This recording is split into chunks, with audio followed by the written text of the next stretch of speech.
ಏನು ಹೇಳಲಿ ಗುರುವಿನ ಮಹಿಮಾ, ಗುರು ಬ್ರಹ್ಮ ವಿಷ್ಣು ಗುರುದೇವೋ ಮಹೇಶ್ವರ ತಮ್ಮ.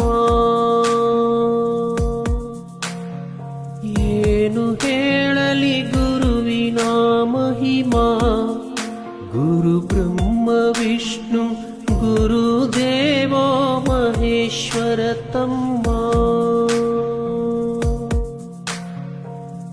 ಗುರುವಂದರೆ ಶಕ್ತಿ, ಗುರುವಿನಲ್ಲಿರಲಿ ಭಕ್ತಿ, ಗುರು ನಮ್ಮ ಬಾಳಿಗೆ ಸ್ಫೂರ್ತಿ. ಗುರು ಜಗಜ್ಯೋತಿ, ಗುರು ನೀಡುವನು ಮುಕ್ತಿ, ಗುರುವಿನಿಂದ ನಮ್ಮ ಕೀರ್ತಿ.